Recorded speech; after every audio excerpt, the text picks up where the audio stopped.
Hi guys, welcome back to in this new video. तो इस video में हम देखेंगे अपने क्लास 12th मैथ का जो चैप्टर नंबर 10 है वेक्टर अलजेब्रा, उसका जो फर्स्ट एक्सरसाइज है 10.1।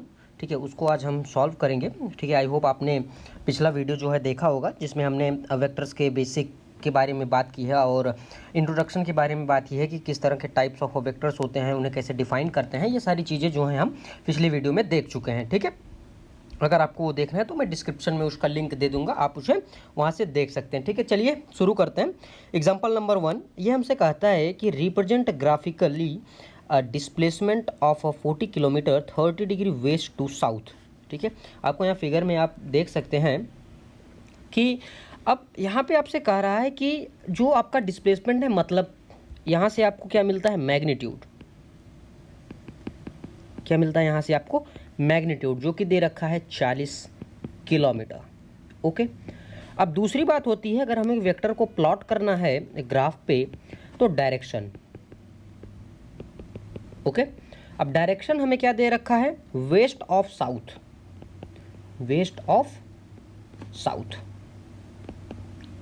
ठीक, ये है, ऐसा आप इसे कह सकते हो, या इस चीज़ को आप कह सकते हो south to west, south to waste.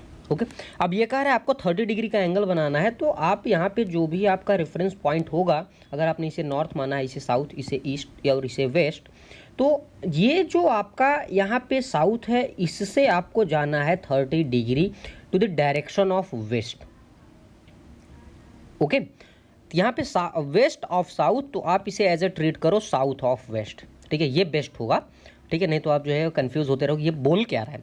तो सिंपल आपको उसे 2 में कन्वर्ट करना है कि यहाँ से आपको वहाँ पे जाना है, मतलब आपको साउथ से वेस्ट जाना है, कितने एंगल पर, ओनली 30। तो आप कुछ इस तरह से अपने जो है वो कोऑर्डिनेट्स बनाओगे। ठीक है, एक्सिस के आप नाम दोगे जो भी आपको लगे, जो आपको क्वेश्चन पूछा है, उसके बाद आपको यहाँ पे वेस्ट की तरफ जाना है in the angle of 30 degree. तो कुछ इस तरह से आपका जो वेक्टर है वो यहाँ पे बन जाएगा।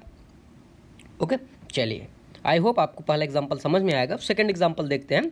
Classify the following measurement at a scalar and a vector. तो 5 सेकेंड, तो सेकेंड होता है टाइम, तो क्या टाइम की कोई डायरेक्शन होती है भैया, 5 सेकेंड नॉर्थ, ये कोई बात थोड़ी ना हुई। तो जो सेकेंड है ये है अपना स्केलर, तो स्केलर को मैं ऐसे डिनोट करूँगा। 1000 सेंटीमीटर क्यूब, ये एक वॉल्यूम है। ठीक है, सेंटीमीटर क्यूब ये वॉल्यूम की यूनिट होती है ना। तो ऐसा नहीं आप कहते कि भाई 1 लीटर वेस्ट दे दो, 1 लीटर ईस्ट दे दो, ऐसा नहीं होता ना। तो ये भी एक स्केलर क्वांटिटी है। ओके, चलिए आगे। अब बात करते हैं 10 न्यूटन। हम देखते हैं कि जो फोर्स होता है, force is equal to mass into acceleration. जो एक्सीलरेशन होता है वो होता है वेक्टर, और जो मास होता है वो होता है स्केलर। ठीक है, तो स्केलर में आप अगर वेक्टर की मल्टीप्लाई करोगे तो खाली मैग्नीट्यूड इंक्रीज होगा, जो आपका यहाँ पे मैग्नीट्यूड होगा वो इंक्रीज हो जाएगा, बट आपका जो डायरेक्शन है वो सेम रहेगा। सो यहाँ पे जो 10 न्यूटन है, 10 यहाँ पे आपको रिप्रेजेंट कर रहा है मैग्नीट्यूड, और जो न्यूटन है वो अपना होता है फोर्स की यूनिट। तो जो फोर्स होता है वो हमारा होता है एक vector quantity. 30 kilometre per hour, तो 30 यहाँ पे आपका फिर से वापस मैग्नीट्यूड, किलोमीटर पर आवर ये आपको दिखा रहे कि जो आपका यहाँ पे स्पीड है, जो आपकी स्पीड है। बट एक चीज़ आप यहाँ पे ये देखिए कि जो स्पीड है, स्पीड ये आपकी स्केलर होती है, क्योंकि इसके पास डायरेक्शन नहीं होती। अगर यहीं पे ये बोला हो तो 30 किलोमीटर पर आवर वेस्ट, मतलब आपकी जो गाड़ी है या जो ये जो भी ऑब्जेक्ट है वो 30 किलोमीटर पर आवर की स्पीड से वेस्ट की तरफ जा रही, तब हम इसे बोलते हैं वेक्टर। बट ये ओनली स्पीड है। आप ये चीज़ देखिएगा, तो जो स्पीड होता है वो एस, वो होता है स्केलर। ओके, और जो v होता है अपना वेक्टर, सॉरी वेलोसिटी, वो होता है वेक्टर। ओके, ये चीज़ आप ध्यान में रखिएगा। 10 ग्राम पर सेंटीमीटर क्यूब, ये भी है डेंसिटी, तो ये भी है क्या, स्केलर। और अपना जो यहाँ पे 20 मीटर पर सेकेंड टुवर्ड्स नॉर्थ, आप देख सकते हो ये चीज़ अपनी होती है वेक्टर, क्योंकि यहाँ पे इसने डायरेक्शन को स्पेसिफाई कर दिया। ओके, चलिए, आई होप आपको ये समझ में आया हो। एग्जाम्पल नंबर 3 देखते हैं। In a figure 10.5 which is the vector are a collinear equal and coinitial. तो हमने अपने पहले लेक्चर में आपको बताया था कि जो अपने बेसिक्स होते हैं वेक्टर के, जो फंडामेंटल्स होते हैं, उनके क्या क्या टाइप्स होते हैं वेक्टर्स के, उनकी डेफिनेशंस क्या हैं, ठीक है, वो सारी चीज़ें हम जो है डिस्कस कर लिए हैं वहाँ पे। तो आप जो है आई होप उस वीडियो को देख करके इसको देख रहे होगा, तो आपको इसको बेटर समझ में आएगा। अब बात करते हैं कोलिनियर वेक्टर। चलिए थोड़ा रिकैप कर लेते हैं कि जो कोलिनियर वेक्टर होता है वो क्या होता है। कोलिनियर वेक्टर ऐसे वेक्टर होते हैं जो कि आपस में पैरेलल होते हैं, उनकी डायरेक्शन सेम हो ना हो इससे फ़र्क नहीं पड़ता, बट वे कोलिनियर होंगे। तो इस ग्राफ में देख सकते हो आप कि ये जो अपना वेक्टर ए है, ये जो वेक्टर सी है, और ये जो अपना वेक्टर डी है। तो अगर आप इसको इस तरह से पीछे प्रोजेक्ट करोगे तो इनके बीच की जो डिस्टेंस है वो अगर डी है, सॉरी ये जो आपका बी वेक्टर दे रखा है वो सेम होगा। तो ए, सी और डी ये अपने कोलिनियर वेक्टर्स कहे जाएंगे। इक्वल वेक्टर की डेफिनेशन हमने देखा था कि जिनके मैग्नीट्यूड और अपने डायरेक्शन दोनों के दोनों सेम हो is called a equal vectors. तो आप यहाँ पे देख सकते हैं vector A and vector C, इनके डायरेक्शन भी सेम है और इनकी जो मैग्नीट्यूड है वो भी सेम है। तो आपके जो इक्वल वेक्टर होंगे वो हो जाएंगे ए एंड सी।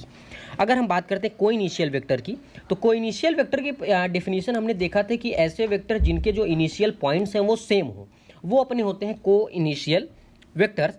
इसमें आप देख सकते हो कि ये जो अपना वेक्टर यहाँ पे ये जो पॉइंट दिया है, पॉइंट बी के पास, यहाँ से एक जो वेक्टर निकला है वेक्टर बी, और यहीं से निकला है वेक्टर सी, और यहीं से निकला है वेक्टर डी।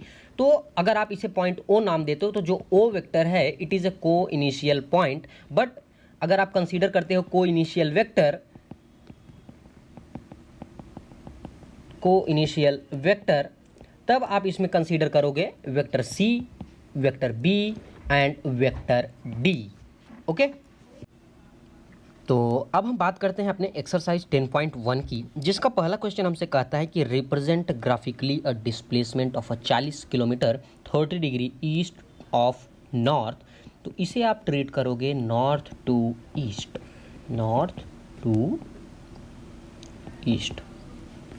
तो डेटा क्या है, 40 किलोमीटर अपनी मैग्नीट्यूड और 30 डिग्री ईस्ट ऑफ नॉर्थ, ये अपना दे रखा है direction.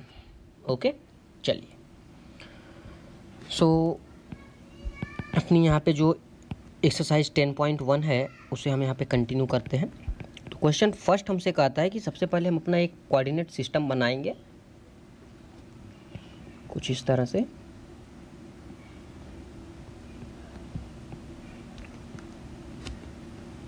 Okay, east, west, north and south, ये हुआ अपना इनिशियल पॉइंट जहाँ से हम जो है इसे रेफरेंस लेते हैं। अब हमसे क्वेश्चन क्या करता है, north east of north to east. Okay, so इस डायरेक्शन में हमें मूव करना है कितने डिग्री, 30 डिग्री। सो मान लो ये अपना वेक्टर, तो 30 डिग्री ये है और इसकी जो मैग्नीट्यूड है वो दे रखी है 40। ओके, सो आपका पहला क्वेश्चन है यहाँ पे डन होता है। चलिए नेक्स्ट क्वेश्चन देखते हैं। क्वेश्चन नंबर 2 हमसे कहता है कि classify the following measures as a scalar and a vector. तो यहाँ पे जो अपना स्केलर है उसको मैं डिनोट करूँगा एस से, और जो वेक्टर है तो वेक्टर को हम ट्रीट करेंगे एज अ वी। ओके, चलिए तो 10 kg ये आपको लग रहा है ना स्केलर है कुछ टाइप, इसमें डायरेक्शन नहीं दिया है, ओनली मैग्नीट्यूड। ओके ठीक है, सही सोच रहे हो आप, स्केलर। सेकंड है 2 मीटर्स नॉर्थ वेस्ट, तो ये आपका होता है यहाँ पे मैग्नीट्यूड, और नॉर्थ वेस्ट ये होता है आपका डायरेक्शन। तो जो आपका सेकंड होता है वो आ जाता है आपका as a treat, you can treat vector.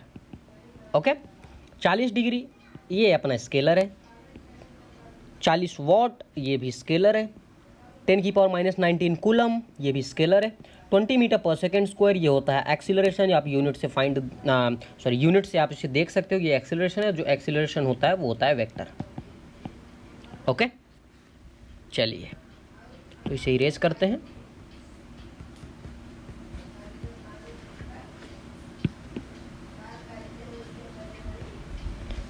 Question number 3 हमसे कहते हैं classify the following scalars and vector quantities. So time period ये होता है सेकेंड, तो ये होता है अपना स्केलर। डिस्टेंस ये भी होता है स्केलर, बट अगर ये डिस्प्लेसमेंट होता तो ये होता है वेक्टर। फोर्स ये होता है वेक्टर, वेलोसिटी ये होती है वेक्टर, एंड वर्क डन ये होता है स्केलर। चलिए क्वेश्चन नंबर 4, ये हमसे कहता है कि in a figure 10.6 I square identify the following vectors. पहला हमसे होता है कोइनिशियल वेक्टर, इसे हमने पहले एग्जांपल से भी समझा था।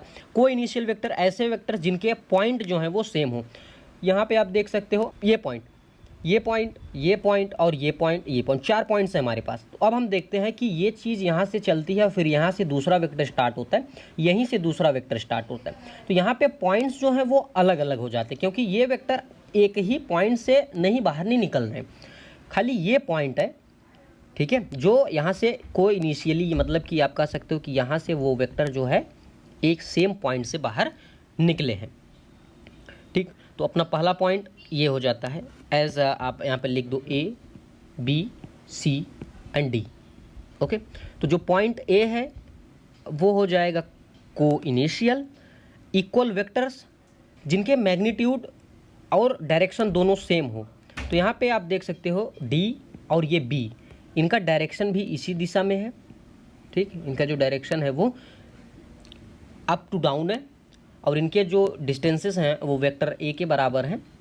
ओके, सो ये होता है collinear but not equal. Collinear but not equal मतलब कोलिनियर से आपको पहले समझ में आना चाहिए ये दोनों, ये अगर ये वेक्टर A है और ये वेक्टर C है तो ये पहली बात तो ये पैरेलल होने चाहिए, मतलब vector A is parallel to vector C।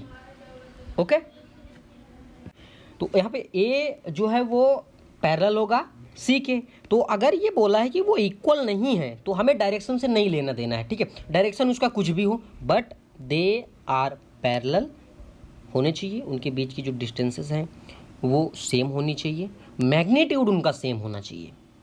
समझ रहे हो आप, मैग्नीट्यूड उनका सेम होना चाहिए। तो vector A and vector C इनके मैग्नीट्यूड सेम है, बट इनके जो डायरेक्शन है वो अपोजिट है, तो they are called collinear vector but not equal vector. चलिए question number 5, answer the following as a true और false. Vector A and negative of a vector are collinear. चलिए थोड़ी इसके बारे में डिस्कशन कर लेते हैं। अगर अपना ये वेक्टर A है तो इसका निगेटिव वेक्टर कुछ ऐसा होगा। ठीक, तो ये जो है एक कोलिनियर वेक्टर है, तो ये अपना हो जाएगा ट्रू, क्योंकि कोलिनियर है। 2 collinear vectors are always equal in magnitude, ये गलत है, क्योंकि हमने देखा था ये अपना फॉल्स है। कैसे, अगर ये वेक्टर A है तो ये वेक्टर B है, ये वेक्टर C है, तो आप देख सकते हो A vector is parallel to C vector. तो यहाँ पे जो A का मैग्नीट्यूड है वो एज कंपेयर टू C कम है और C का ज़्यादा है। तो कोलिनियर वेक्टर्स पैरेलल होते हैं, उनके मैग्नीट्यूड जो है वो डिफरेंट हो सकते हैं, उनके डायरेक्शन जो है वो आप कह सकते हो कि एंटी पैरेलल या पैरेलल, मतलब लाइक और अनलाइक में आते हैं, वो उन कैटेगरी में आते हैं। चलिए अगला देखते हैं। 2 vectors having same magnitude are collinear. ये तो ऐसे ही फॉल्स है यार। ये बोल रहा है कि 2 वेक्टर क्या वो जो है मैग्नीट्यूड अगर उनका सेम है तो क्या वो कोलिनियर होंगे। चलिए बात कर लेते हैं। तो 2 वेक्टर, चलिए पहला वेक्टर ये रहा, दूसरा वेक्टर, इसका मैग्नीट्यूड मान लो मॉड A है, इसका भी मैग्नीट्यूड मॉड A है, वेक्टर है। ठीक, तो ये अलग वेक्टर है यार, ये अलग है, बट कोलिनियर में हम लोग क्या देखते हैं कि A वेक्टर जो है वो पैरेलल होना चाहिए किसी अदर वेक्टर के। ये तो वैसे ही पैरेलल नहीं है, ठीक है, भले इनके मैग्नीट्यूड सेम हो बट वे पैरेलल नहीं है, तो ये स्टेटमेंट अपना क्या हो जाता है, फॉल्स हो जाता है। फिर आता है 2 collinear vectors having a same magnitude are equal. 2 collinear vectors having a same magnitude, ये बोल रहा है कि 2 कोलिनियर ऐसे वेक्टर जिनके मैग्नीट्यूड जो है वो सेम होते हैं, तो वो बराबर होते हैं। ऐसा भी नहीं है, क्योंकि हमने देखा है कि जो अपने इक्वल वेक्टर होते हैं, जो अपने इक्वल वेक्टर होते हैं उनमें क्या होता है, उनके डायरेक्शन एज वेल एज उनकी जो मैग्नीट्यूड होती है, मतलब B वेक्टर है, ये A वेक्टर है, तो इनका जो डायरेक्शन और इनकी जो मैग्नीट्यूड होती है वो सेम हो, they are called equal vector. So ये स्टेटमेंट भी अपना हो जाता है फॉल्स। ओके, तो अपने जो अपनी पहली एक्सरसाइज थी वो यहाँ पे कंप्लीट कर ली है। तो नेक्स्ट वीडियो में हम बात करेंगे addition of a vectors. So thank you for watching this video.